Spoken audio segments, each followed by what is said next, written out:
छठा अध्याय इक्ष्वाकु के वंश का वर्णन, मानधाता और सोबरी ऋषि की कथा। श्री सुखदेव जी कहते हैं, परीक्षित, अम्बरीश के 3 पुत्र थे, विरूप, केतुमान और शंभु। विरूप के पर 10 और उसका पुत्र रथितर हुआ। रथितर संतानहीन था। वंश परंपरा की रक्षा के लिए उसने अंगिरा ऋषि से प्रार्थना की। उन्होंने उसकी पत्नी से ब्रह्मतेज से संपन्न कई पुत्र उत्पन्न किए। यद्यपि ये सब रथितर की भार्या से उत्पन्न हुए थे, इसलिए इनका गोत्र वही होना चाहिए था जो रथितर का था। फिर भी वे आंगिरस ही कहलाए। ये ही रथितर वंशियों के प्रवर कुल में सर्वश्रेष्ठ पुरुष कहलाए, क्योंकि ये क्षत्रोपेत ब्राह्मण थे। क्षत्रिय और ब्राह्मण दोनों गोत्रों से इनका संबंध था। परीक्षित, एक बार मनु जी के छींकने पर उनकी नासिका से इक्ष्वाकु नाम का पुत्र उत्पन्न हुआ। इक्ष्वाकु के 100 पुत्र थे। उनमें सबसे बड़े 3 थे, विक्षुषि, निमि और दंडक। परीक्षित, उनसे छोटे 25 पुत्र आर्यावर्त के पूर्व भाग के और 25 पश्चिम भाग के तथा उपयुक्त 3 मध्य भाग के अधिपति हुए। शेष 47 दक्षिण आदि अन्य प्रांतों के अधिपति हुए। एक बार राजा इक्ष्वाकु ने अष्टका श्राद्ध के समय अपने बड़े पुत्र को आज्ञा दी, विक्षुक से शीघ्र ही जाकर श्राद्ध के योग्य पवित्र पशुओं का मांस लाओ। वीर विक्षुकी ने बहुत अच्छा कहकर वन की यात्रा की। वहां उसने श्राद्ध के योग्य बहुत से पशुओं का शिकार किया। वह थक तो गया ही था, भूख भी लग आई थी, इसलिए यह बात भूल गया कि श्राद्ध के लिए मारे हुए पशु को स्वयं ने खाना चाहिए। उसने एक खरगोश खा लिया। विक्षुकी ने बचा हुआ मांस लाकर अपने पिता को दिया। इक्ष्वाकु ने अब अपने गुरु से उसे प्रोक्षण करने के लिए कहा। तब गुरुजी ने बताया कि यह मांस तो दूषित एवं श्राद्ध के अयोग्य है। परीक्षित, गुरुजी के कहने पर राजा इक्ष्वाकु को अपने पुत्र की करतूत का पता चल गया। उन्होंने शास्त्रीय विधि का उल्लंघन करने वाले पुत्र को क्रोधवश अपने देश से निकाल दिया। तदंतर राजा इक्ष्वाकु ने अपने गुरुदेव वशिष्ठ से ज्ञान विषयक चर्चा की। फिर योग के द्वारा शरीर का परित्याग करके उन्होंने परमपद प्राप्त किया। पिता का देहांत हो जाने पर विक्षुकी अपनी राजधानी में लौट आया और इस पृथ्वी का शासन करने लगा। उसने बड़े बड़े यज्ञों से भगवान की आराधना की और संसार में ससाद के नाम से प्रसिद्ध हुआ। विक्षुकी के पुत्र का नाम था पुरंजीय। उसी को कोई इंद्रवाह और कोई ककुत्स्थ कहते हैं। जिन कर्मों के कारण उसके नाम पड़े थे उन्हें सुनो। सतयुग के अंत में देवताओं का दानवों के साथ घोर संग्राम हुआ था। उसमें सबके सब देवता दैत्यों से हार गए। तब उन्होंने वीर पुरंजीय की सहायता के लिए अपना मित्र बनाया। पुरंजीय ने कहा कि यदि देवराज इंद्र मेरे वाहन बने तो मैं युद्ध कर सकता हूँ।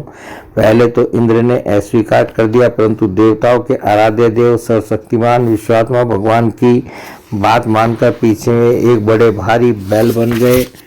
सर्वंतर्यामी भगवान विष्णु ने अपनी शक्ति से पुरंजीय को भर दिया। उन्होंने कवच पहनकर दिव्य धनुष और तीखे बाण ग्रहण किए। इसके बाद बैल पर चढ़कर वे उसके ककुद अर्थात डील के पास बैठ गए। जब इस प्रकार में युद्ध के लिए तत्पर हुए तब देवता उनकी स्तुति करने लगे। देवताओं को साथ लेकर उन्होंने पश्चिम की ओर से दैत्यों का नगर घेर लिया। वीर पुरंजीय का दैत्यों के साथ अत्यंत रोमांचकारी घोर संग्राम हुआ। युद्ध में जो दैत्य उनके सामने आए, पुरंजीय ने बाणों के द्वारा उन्हें यमराज के हवाले कर दिया। उनके बाणों की वर्षा क्या थी, प्रलय काल की धधकती हुई आग थी। जो भी उसके सामने आता छिन्न हो जाता। दैत्यों का साहस जाता रहा। वे रणभूमि छोड़कर अपने अपने घरों में घुस गए। पुरंजीय ने उनका नगर, धन और ऐश्वर्य सब कुछ जीतकर इंद्र को दे दिया। इसी से उन राजसी को पूर्व जीतने के कारण पुरंजीय, इंद्र को वाहन बनाने के कारण इंद्रवाह और बैल के ककुद पर बैठने के कारण ककुत्स्थ कहा जाता है। पुरंजीय का पुत्र था अनेना, उसका पुत्र पृथु हुआ। पृथु के विषरंधी उसके चंद्र और चंद्र के युनासव के पुत्र हुए सावस्वत, जिन्होंने सावस्तीपुरी बसाई। सावस्त के वृद्धसव और उसके कुल्यासव हुए। ये बड़े बली थे। इन्होंने उत्तम ऋषि को प्रसन्न करने के लिए अपने 21,000 पुत्रों को साथ लेकर धुंधु नामक दैत्य का वध किया। इसी से उसका नाम हुआ धुंधुमार। धुंधु दैत्य के मुख की आग से सबके सब पुत्र जल गए। केवल 3 ही बच रहे थे। परीक्षित बचे हुए पुत्रों के नाम थे दृढ़ासव, कपिलासव और भद्रासव। दृढ़ासव से हरियासव और उससे निकुंभ का जन्म हुआ। निकुंभ के वर्णासव, उसके किरणासव, किरणासव के सेनजीत और सेनजीत के युवनासव नामक पुत्र हुआ। युवनासव संतानहीन था, इसलिए वह बहुत दुखी होकर अपनी 100 स्त्रियों के साथ वन में चला गया। वहां ऋषियों ने बड़ी कृपा करके युवनासव से पुत्र प्राप्ति के लिए बड़ी एकाग्रता के साथ इंद्र देवता का यज्ञ कराया। एक दिन राजा युवनासव को रात्रि के समय बड़ी प्यास लगी। वह यज्ञशाला में गया, किंतु वहां देखा कि ऋषि लोग तो सो रहे हैं। तब जल मिलने का और कोई उपाय न देख उसने वह मंत्र से अभिमंत्रित जल ही पी लिया। परीक्षित जब प्रातःकाल ऋषि लोग सोकर उठे और उन्होंने देखा कि कलश में तो जल ही नहीं है, तब उन लोगों ने पूछा कि यह किसका काम है? पुत्र उत्पन्न करने वाला जल किसने पी लिया? अंत में जब उन्हें यह मालूम हुआ कि भगवान की प्रेरणा से राजा युवनासव ने ही उस जल को पी लिया है, तो उन लोगों ने भगवान के चरणों में नमस्कार किया और कहा, धन्य है, भगवान का बल ही वास्तव में बल है। इसके बाद प्रसव का समय आने पर युवनासव की दाहिनी कोख फोड़कर उसके एक चक्रवर्ती पुत्र उत्पन्न हुआ। उसे रोते देख ऋषियों ने कहा, यह बालक दूध के लिए बहुत रो रहा है, अतः किसका दूध पिएगा? तब इंद्र ने कहा, मेरा पिएगा।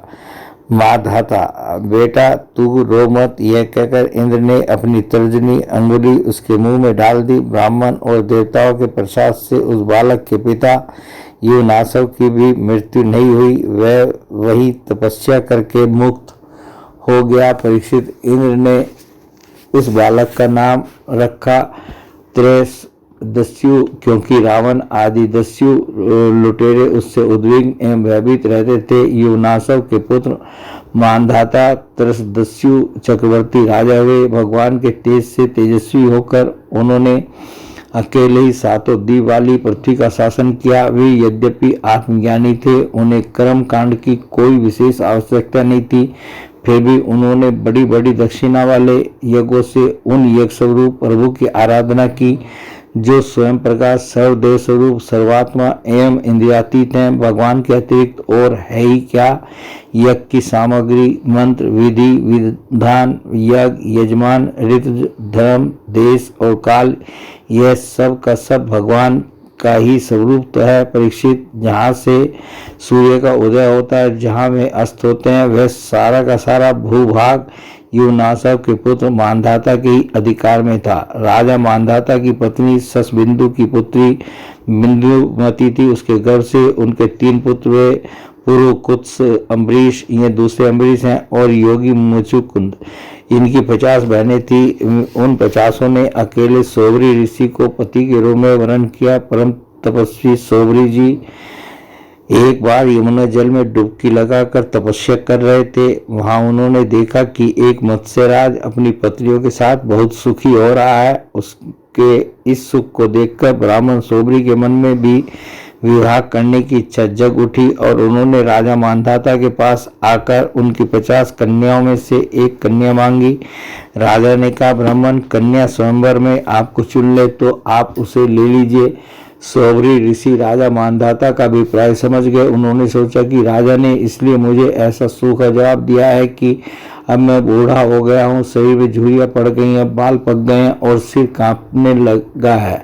अब कोई स्त्री मुझसे प्रेम नहीं कर सकती। अच्छी बात है, मैं अपने को ऐसा सुंदर बनाऊंगा कि राजकन्याएं तो क्या, देवांगनाएं भी मेरे लिए लालायित हो जाएंगी। ऐसा सोचकर समर्थ सोबरी जी ने वैसा ही किया। फिर क्या था, अंतपुर के रक्षक ने सोबरी मुनि को कन्याओं के सजे सजाए महल में पहुंचा दिया। फिर तो उन 50 राजकन्याओं ने एक सोबरी को ही अपना पति चुन लिया। उन कन्याओं का मन सोबरी जी में इस प्रकार आसक्त हो गया कि वे उनके लिए आपस के प्रेम भाव को तिलांजलि देकर परस्पर कलह करने लगी और एक दूसरी से कहने लगी कि तुम्हारी योग्य नहीं, मेरे योग्य है। ऋग्वेदी सोबरी ने उन सभी का पानी ग्रहण कर लिया। वे अपनी अपार तपस्या के प्रभाव से बहुमूल्य सामग्रियों से सुसज्जित अनेकों उपवनों और निर्मल जल से परिपूर्ण सरोवरों से युक्त एवं सौगंधिक पुष्पों के बगीचों से घिरे महलों में बहुमूल्य शैया, आसन, वस्त्र, आभूषण, स्नान, अनुलेपन, सुस्वादु भोजन और पुष्पमालाओं के द्वारा अपनी पत्नियों के साथ विहार करने लगे।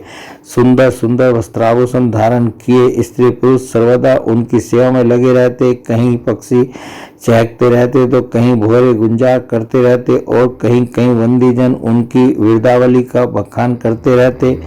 सप्तद्वीपवती पृथ्वी के स्वामी मानधाता सोबरी जी की इस गृहस्थी का सुख देखकर आश्चर्यचकित हो गए। उनका यह गर्व कि मैं सार्वभौम संपत्ति का स्वामी हूँ जाता रहा। इस प्रकार सोबरी जी गृहस्थी के सुख में रम गए और अपनी निरोग इंद्रियों से अनेकों विषयों का सेवन करते रहे। फिर भी जैसे घी की बूंदों से आग तृप्त नहीं होती, वैसे ही उन्हें संतोष नहीं हुआ। ऋग्वेदाचार्य सोबरी जी एक दिन स्वस्थ चित्त से बैठे हुए थे। उस समय उन्होंने देखा कि मत्स्यराज के क्षण भर के संग से मैं किस प्रकार अपनी तपस्या तथा अपना आपा तक खो बैठा। वे सोचने लगे, अरे मैं तो बड़ा तपस्वी था, मैंने भली भांति अपने व्रतों का अनुष्ठान भी किया था, मेरा यह अधपतन तो देखो। मैंने दीर्घ काल से अपने ब्रह्म तेज को अक्षुण्ण रखा था, परंतु जल के भीतर विहार करती हुई एक मछली के संसर्ग से मेरा यह वह ब्रह्म तेज नष्ट हो गया। अतः जिसे मोक्ष की इच्छा हो उस पुरुष को चाहिए कि वह भोगी प्राणियों का संग सर्वदा छोड़ दे और एक क्षण के लिए भी अपनी इंद्रियों को बहिर्मुख न होने दे, अकेला ही रहे और एकांत में अपने चित्त को सर्वशक्तिमान भगवान में ही लगा दे। यदि संग करने की आवश्यकता ही हो तो भगवान की अनन्य प्रेमी निष्ठावान महात्माओं का ही संग करे। मैं पहले एकांत में अकेला ही तपस्या में संलग्न था, फिर जल में मछली का संग होने से विवाह करके 50 हो गया और फिर संतानों के रूप में 5000 विषयों में सत्य बुद्धि होने से माया के गुणों ने मेरी बुद्धि हर ली। अब तो लोक और परलोक के संबंध में मेरा मन इतनी लालसाओं से भर गया है कि मैं किसी तरह उनका पार ही नहीं पाता। इस प्रकार विचार करते हुए वे कुछ दिनों तक तो घर में ही रहे, फिर विरक्त होकर उन्होंने संन्यास ले लिया और वे वन में चले गए। अपने पति को ही सर्वस्व मानने वाले उनकी पत्नियों ने भी उनके साथ ही वन की यात्रा की। वहां जाकर परम संयमी सोबरी जी ने बड़ी घोर तपस्या की, शरीर को सुखा दिया तथा आहमनीय आदि अग्नियों के साथ ही अपने आप को परमात्मा में लीन कर दिया। परीक्षित उनकी पत्नियों ने जब अपने पति सोबरी मुनि की आध्यात्मिक गति देखी, तब जैसे ज्वालाएं शांत अग्नि में लीन हो जाती हैं, वैसे ही वे उनके प्रभाव से सती होकर उन्हीं में लीन हो गई, उन्हीं की गति को प्राप्त हुई। बोले भगवान श्री कृष्ण की जय।